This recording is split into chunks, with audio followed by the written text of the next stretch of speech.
Hello friends, welcome to the video lecture series on the subject construction technology, and we are in the module named foundation। और पिछली बार हमने types of shallow foundations detail में देखे थे, जिसमें spread footing, combined footing, strap footing, raft और grillage foundation detail में हमने विद फिगर्स एक लेक्चर्स में कंप्लीट कर दिए थे। But this topic is not so short and we will split the types of deep foundation into numerous lectures। मतलब हम 2 या 3 लेक्चर्स में इसको स्प्लिट कर देंगे टाइप्स ऑफ डीप फाउंडेशन को। सो let us start. In case the strata of good bearing capacity is not available near the ground, the foundation of the structure has to be taken deep with the purpose of attaining a bearing stratum which is suitable in all respects। मतलब अगर एक अच्छी bearing capacity वाला strata यानी कि एक strong soil जो हमारे स्ट्रक्चर को सपोर्ट कर सके, वैसा लेयर अगर मौजूद नहीं है ग्राउंड पे जहां पे हमें स्ट्रक्चर बनाना है, the foundation of the structure has to be taken deep with the purpose of attaining a bearing stratum. तो हमें ये स्ट्रक्चर ग्राउंड में डीप ले जाना पड़ेगा, जैसा कि हमने डीप फाउंडेशन स्टडी करते वक्त देखा था। That was introduction to deep foundation, which is suitable in all respects and it is known as deep foundation. अगर हम इस स्ट्रक्चर को डीप ले जाता है कंपेयर टू शैलो फाउंडेशन, तभी हम इसको डीप फाउंडेशन बोल सकते हैं। So this becomes basically the definition only what we studied into the introductory part. The most common forms of deep foundation are pile foundations, caissons और well foundations, cofferdams etcetera. मतलब ये 3 common types हैं deep foundations के। हालांकि इसका classification आगे और wide हो जाएगा, वे the first is pile foundations, फिर केशंस और well foundations, and third one is cofferdams. तो ये हम 3 चीजें कवर करेंगे, but today in this lecture we will start with the pile foundation at first. So let us continue. Pile foundations are preferred in the following situations. मतलब सबसे पहले तो हम ये चीज देखेंगे कि पाइल फाउंडेशन हम कब यूज करेंगे, but after that we will study in detail what is type pile foundation in its types. तो सबसे पहले तो हम देखेंगे in which situations it is used. The load of the superstructure is heavy and its distribution is uneven.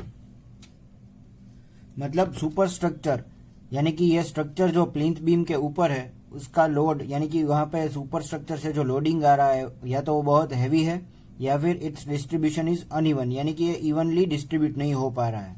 एक foundation में बहुत कम और दूसरे फाउंडेशन में बहुत ज्यादा लोडिंग जा रहा है, तब हम पाइल फाउंडेशन यूज कर सकते हैं। So this became our first point, and the second point is the top soil has poor bearing capacity. मतलब अगर हमें जहां पे स्ट्रक्चर बनाना है वहां पे ऊपर का लेयर है जो सॉइल का, उसकी required bearing capacity नहीं है, that is it is having poor bearing capacity, it is not able to handle the load of the superstructure, तब हम deep foundation इसमें pile foundation prefer कर सकते हैं। Pile foundation is basically the type of deep foundation।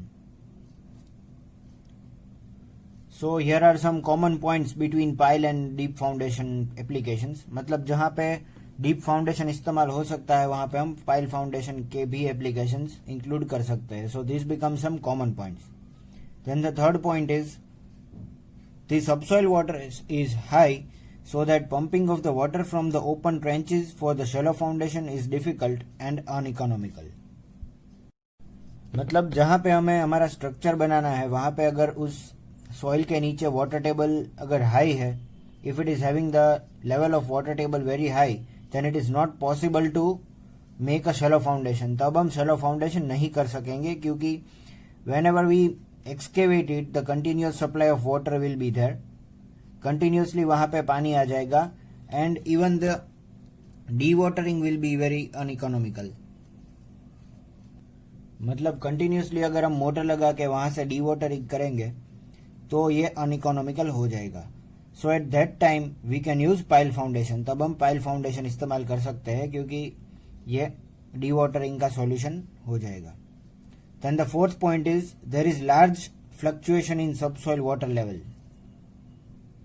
मतलब सब soil water level जो है ग्राउंड के नीचे वाटर टेबल जो है उसका लेवल कुछ फिक्स नहीं है, उसमें लार्ज फ्लक्चुएशंस आते हैं with time and with area, तो हम पाइल फाउंडेशन प्रीफर करेंगे क्योंकि at a particular interval there may be no water but at some time after there may be enough water table. So we are not using shallow foundation over here and we will prefer pile foundation. Then the fifth point is where timbering to the trenches is difficult and costly.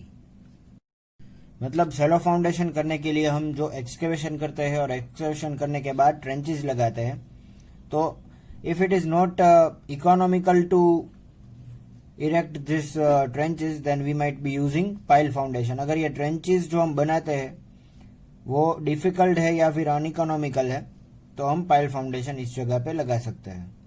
To support the soil, सी ये trench हम किस लिए लगाते हैं, excavation करने के बाद गड्ढे में जो ट्रेंचेस सपोर्ट के लिए प्रोवाइड करते हैं, that is known as timbering of trenches.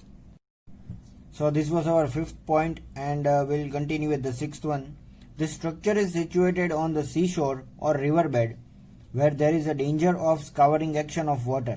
मतलब अगर हमारा स्ट्रक्चर सी शोर पे बनने वाला है या फिर रिवर बेड पे है, then we can use pile foundation because in case of shallow foundation scouring action of water वहाँ पे पॉसिबल है. मतलब पूरा एक लेयर जो है वो पानी की वजह से निकल सकता है. So slowly and gradually there is a scouring of water action over there. So at that time we cannot risk our structure. हम रिस्क नहीं ले सकते और हमें डीप जाना पड़ेगा क्योंकि यहाँ पे जो सब सॉइल का लेवल है वही फिक्स नहीं है. वाटर के लेवल की तो बात नहीं है यहाँ पे, पर सब सॉइल लेवल की बात कर रहे हैं. सॉइल का लेवल ही फिक्स नहीं है क्योंकि स्कावर हो जाएगा तो ये पूरा लेवल नीचे चला जाएगा, तो इसीलिए हम पाइल फाउंडेशन यहाँ पे इस्तेमाल करेंगे. Then the seventh one is canal और deep drainage lines exist near the foundations.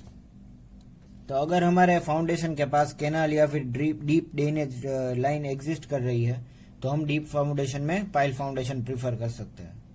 Because at any time there may be leakage और रिपेयर इज रिक्वायर्ड, तो वहां पे सब एक्सकेवेशन करके तोड़ना पड़ेगा, तो शैलो फाउंडेशन वहां पे पॉसिबल नहीं है. It is very risky, so we are using pile foundation. Then the eighth point is the top soil is of expansive nature. मतलब ऊपर की जो सॉइल है वो एक्सपांसिव है, मतलब उसका वॉल्यूम कंटिन्यूसली चेंज हो रहा है with the change in season, with the change in temperature. जैसे ही टेम्परेचर चेंज होता है उसका वॉल्यूम, उसका कद कुछ चेंज हो जाता है. So at that time we are using pile foundation जहां पे ये एक्सपांसिव नेचर है सॉइल का. For example black cotton soil. Black cotton soil का वॉल्यूम कंटिन्यूसली चेंज होता है and it is not at all safe soil. So we should not risk our structure. Then the ninth is piles are used for the foundations of transmission towers, offshore platforms which are subjected to uplifted forces. मतलब कुछ special structures रहते हैं जहां पे हमें foundation deep ले जाना पड़ता है. फॉर एग्जांपल ट्रांसमिशन टावर, मतलब मोबाइल टावर जो रहता है. Offshore platforms which are subjected to uplift forces, तो ये ट्रांसमिशन टावर के नीचे, उसके फाउंडेशन के नीचे क्या होता है, अपलिफ्ट फोर्स लगता है. मतलब ऑपोजिट डायरेक्शन में ऊपर की तरफ कुछ फोर्सेस लगते हैं due to soil pressure and due to water pressure. So at that time we are preferring pile foundation. तो जहां पे पॉइंट लोड बहुत ज्यादा लगता है जैसे कि ट्रांसमिशन टावर्स, वहां पे हमें पाइल फाउंडेशन इस्तेमाल करने चाहिए. So these are the 9 points. We'll have a quick revision for this. Where load of the superstructure is heavy, मतलब superstructure ऊपर से आता हुआ लोड बहुत ज्यादा है and it is not evenly distributed नहीं है तब. Then top soil has poor bearing capacity, मतलब ऊपर की जो soil है वहां पे required bearing capacity अगर हमें नहीं मिल रही है तब हमें pile foundation के लिए जाना है. Then subsoil water is high so that pumping of water is very costly and it is uneconomical. मतलब अगर वाटर टेबल हाई है और कंटिन्यूस हमें पानी निकालने की रिक्वायरमेंट है तो हम शैलो फाउंडेशन नहीं इस्तेमाल करेंगे. Will go for pile foundation. Then there is large fluctuation of subsoil water level, मतलब सबसॉइल का वाटर लेवल फिक्स नहीं है. With time and with area if it keeps on changing then at that time we be using pile foundation. Where timbering to the trenches is difficult and costly, मतलब timbering of trenches अगर possible नहीं है तब हम pile foundation use करेंगे. Then the structure is suited on the seashore or river bed where there is danger of scouring action of water. मतलब seashore, river beds और वैसी जगह जहाँ पे scouring of soil continuously exist करता है वहाँ पे हम pile foundation इस्तेमाल करेंगे. Then 7th is canal or deep drainage lines exist near the foundation. अगर कैनाल या फिर कोई भी ड्रेनेज लाइन हमारे स्ट्रक्चर के हमारे फाउंडेशन के पास से जा रही है तो हम पाइल फाउंडेशन इस्तेमाल करेंगे. The top soil is of expansive nature. दो मैंने एग्जांपल अभी दिया black cotton soil. If the volume is not fixed it will change with temperature, so at that time we will be using pile foundation. And the last, piles are used for the foundation of transmission towers, offshore platforms which are subjected to uplift force. मतलब transmission towers जैसे special structures जहाँ पे uplift force लग रहा है वहाँ पे हमें पाइल फाउंडेशन इस्तेमाल करना चाहिए. So this was the application, this was where we can use the pile foundation. Now will continue with classification of piles based on function और यूज. मतलब यहाँ पे हम पाइल के फंक्शन यानी कि इसके यूज के मुताबिक इसका क्लासिफिकेशन देखेंगे और डीप में टाइप्स ऑफ पाइल्स भी स्टडी करेंगे. So based on the functions, piles are classified as end-bearing piles, then friction piles, compaction piles, tension pile, anchor pile, fender pile, batter pile and sheet pile. तो ये 8 प्रकार की tiles है which is classified according to its function. मतलब ये सभी piles उसके function के डिपेंड है और इसी तरह से इसे डिवाइड किया गया है. So now we'll continue with the first one, that is end-bearing pile. These piles penetrate through the soft soil and their bottoms or tips rest on a hard stratum. These piles act as columns. The soft material surrounding the pile provides some lateral support. For end-bearing piles, QU is equal to QP.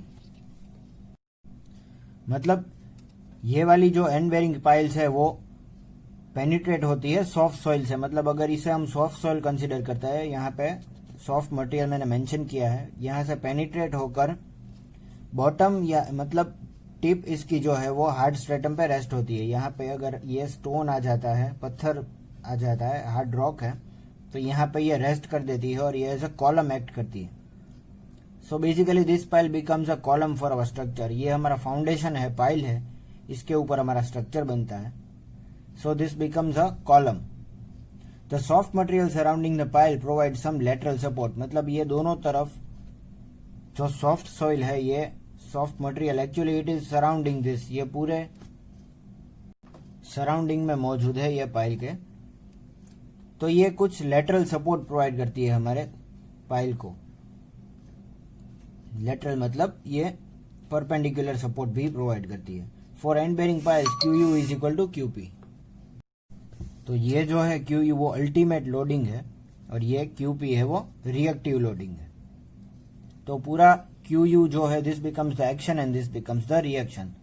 ये action और reaction के वजह से हमारा पूरा structure supported है. So this becomes the end bearing pile which की point is it is supported on the hard rock. मतलब हार्ड स्ट्रेटा पे यह पूरा सपोर्ट हो जाता है and it acts as a column. तो ये एंड बेरिंग पाइल है. Then we will continue with the second type of pile, that is friction pile.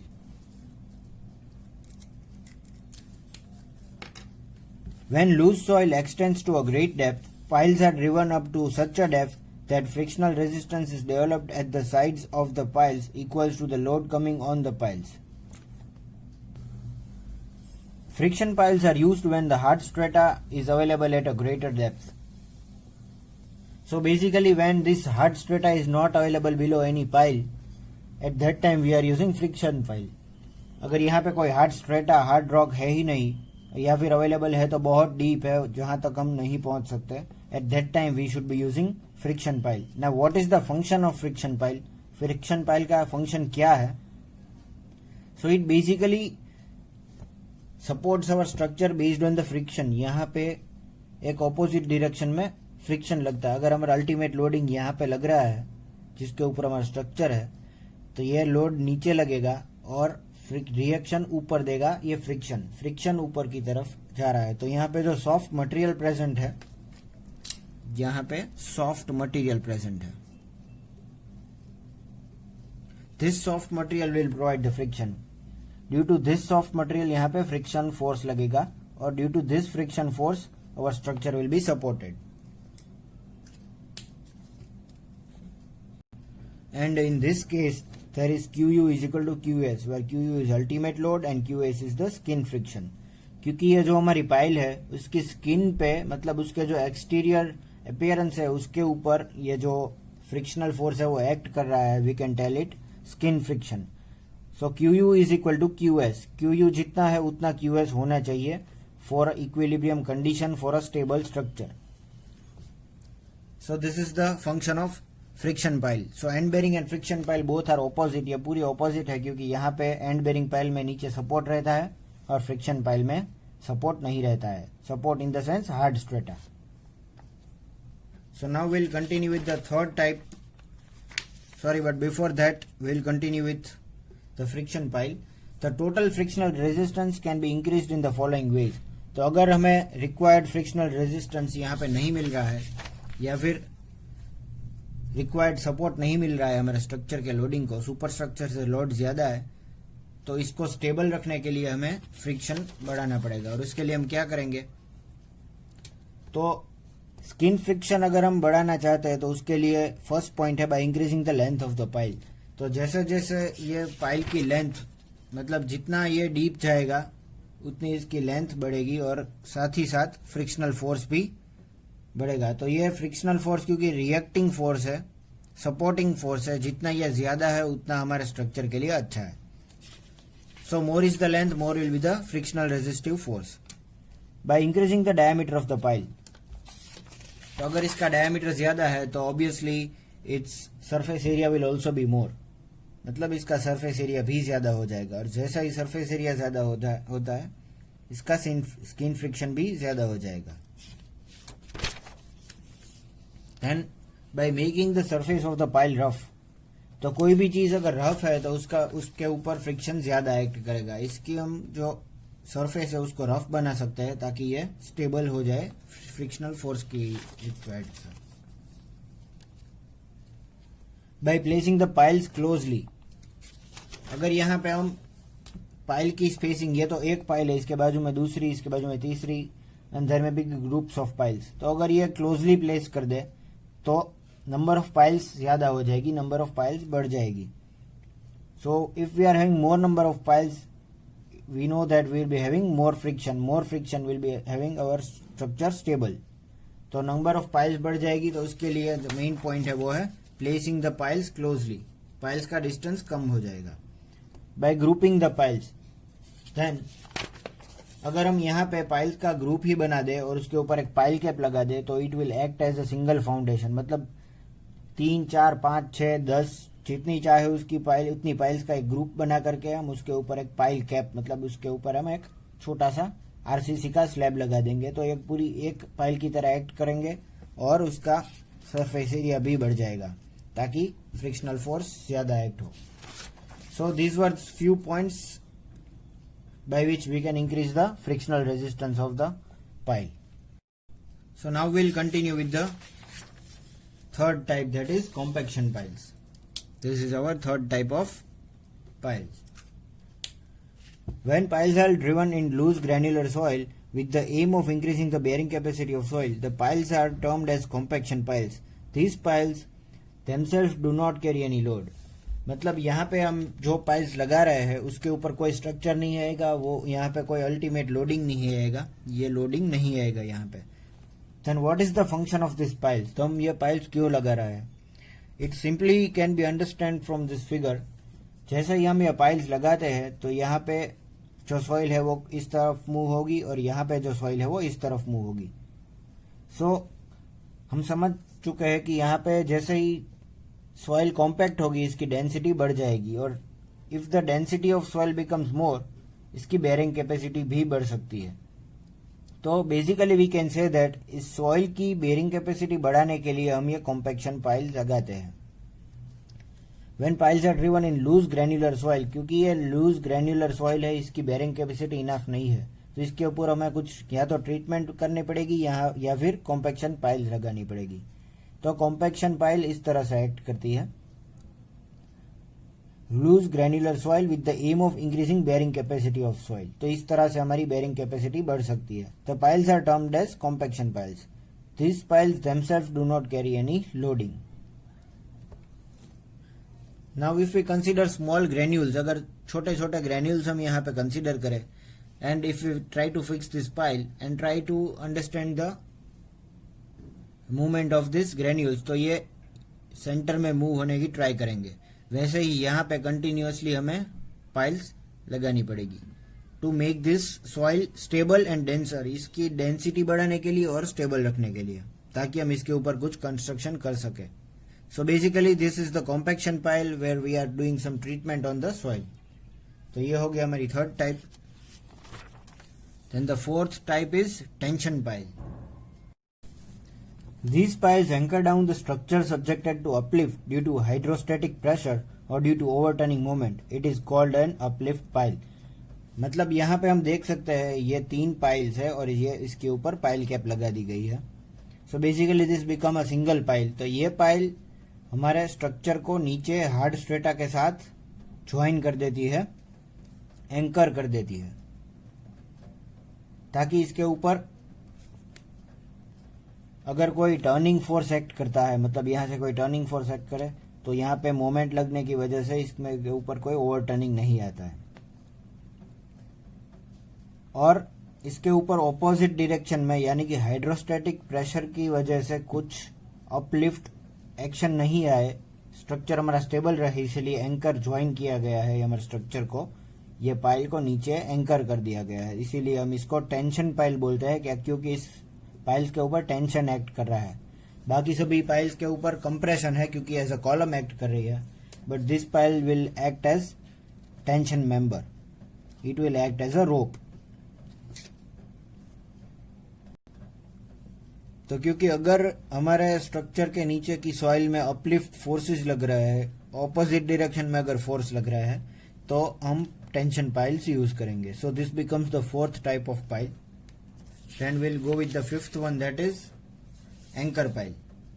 Anchor piles provide anchorage against the horizontal pull from sheet piling or other pulling forces. मतलब ये भी एक encourage करने के लिए pile है, join करने के लिए पाइल है, इस्तेमाल की जाती है अगेंस्ट हॉरिजॉन्टल पुल।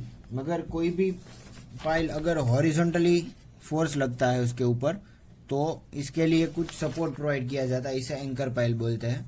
इसका फिगर हम लास्ट में देखेंगे, सभी का एक साथ फिगर देखेंगे।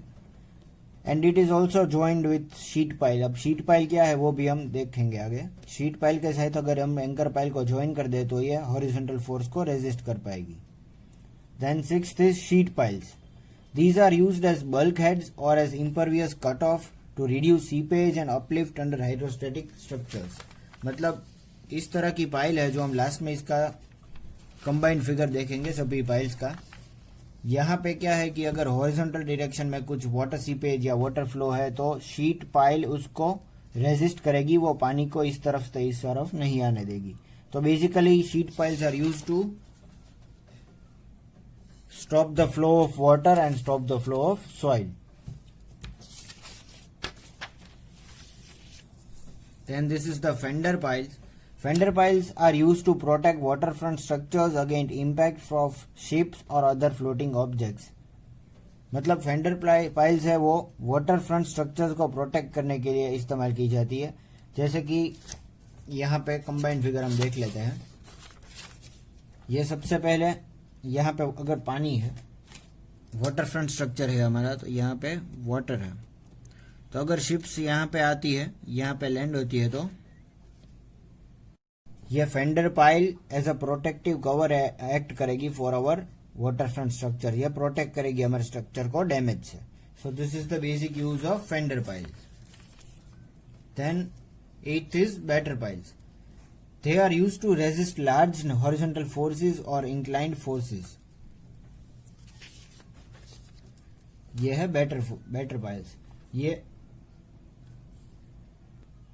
इंक्लाइंड प्रोवाइड की जाती है क्योंकि ये हॉरिजॉन्टल और इंक्लाइंड दोनों फोर्सेस को रेजिस्ट करती है। This is also used for a water front structures.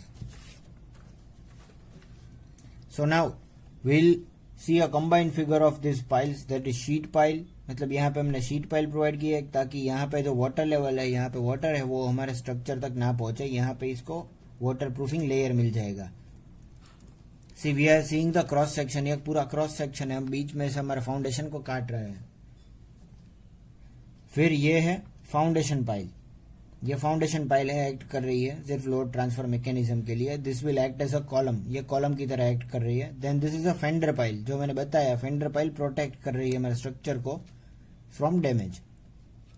This is anchor pile, anchor pile है वो हमारे स्ट्रक्चर को हॉरिजॉन्टल पुल से प्रोटेक्ट कर रही है। या वो एंकर पाइल हॉरिजॉन्टल पुल हो शीट पाइल का या फिर कोई अदर फोर्सेस अगर इसके ऊपर लग रहे हैं तो इसको प्रोटेक्ट करेगी। So these are the basic functions of sheet pile, foundation pile, batter, fender and anchor pile. And we saw the classification of pile based on its function. Function के यानी कि यूज के ऊपर से हम पाइल्स को कैसे क्लासिफाई करते हैं वो ये हमने डिटेल में देखा। And today's last point is difference between end bearing and friction piles. मतलब ये एंड बेरिंग और फ्रिक्शन पाइल्स जो हमने इंट्रोडक्टरी में देखे उसके कुछ मेन डिफरेंसेस देखेंगे। The first point is the bottom end of the pile rest on the hard strata. जैसे कि हमने बात की एंड बेरिंग पाइल्स में जो बॉटम यानी कि टिप रहती है पाइल की वो हार्ड स्ट्रेटा यानी कि पत्थर पे रेस्ट करती है। And it will act as a column. When loose soil extends to a great depth the bottom end of the pile does not reach the hard strata. मतलब जब हम लूज सॉइल की डेप्थ है वो ज्यादा होती है और हार्ड स्ट्रेटा अवेलेबल नहीं है या फिर अवेलेबल है तो बहुत डेप्थ पे अवेलेबल है, तब हम फ्रिक्शन पाइल यूज करते हैं। Load is transferred at the tip of the pile. जैसा कि मैंने बताया टिप ऑफ द पाइल पे लोड ट्रांसफर होता है। Load is transferred to the soil surrounding the pile by the friction. मतलब यहाँ पे जो लोड है वो स्किन फ्रिक्शन पे एक्ट करता है। And there is no load transfer at bottom यानी कि टिप ऑफ द पाइल पे कोई लोड ट्रांसफर नहीं होता। Here piles act as a column, यहाँ पे पाइल कॉलम की तरह एक्ट करती है और यहाँ पे कोई कॉलम की तरह नहीं एक्ट करती, पर ये स्किन फ्रिक्शन की वजह से हमारा स्ट्रक्चर स्टेबल रहता है।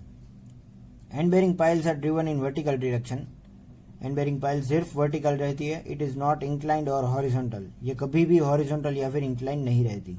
फ्रिक्शन पाइल्स में बी ड्रिवन इन वर्टिकल और इंक्लाइंड डायरेक्शन। मतलब या तो ये वर्टिकल है या फिर इंक्लाइंड भी कई बार ये प्लेस की जाती है। Then dimensions of piles are determined from load on pile and its material. मतलब पाइल के जो डायमेंशंस है वो एंड बेरिंग पाइल में या तो लोड के ऊपर डिपेंडेंट है या फिर उसके मटेरियल के ऊपर डिपेंडेंट रहता है। And if you talk about friction piles, the dimensions of the pile are determined from load on the pile and the roughness of the pile. See here to fix the dimension, pile की size fix करने के लिए या तो हम loading देखते हैं या फिर इसकी रफनेस। जितनी ज्यादा रफनेस है उतनी ज्यादा फ्रिक्शन पाइल्स की इफेक्टिवनेस रहेगी यहाँ पे। Then the last point is the length of the pile must be equal to the depth of the hard strata from the ground surface. मतलब हमारे पाइल की डेप्थ इतनी रहनी चाहिए जितनी डेप्थ पे हमारा हार्ड स्ट्रेटा अवेलेबल है ताकि एज अ कॉलम एक्ट कर सके। The length of the pile can be reduced by increasing the diameter of the pile और बाय इंक्रीजिंग द रफनेस।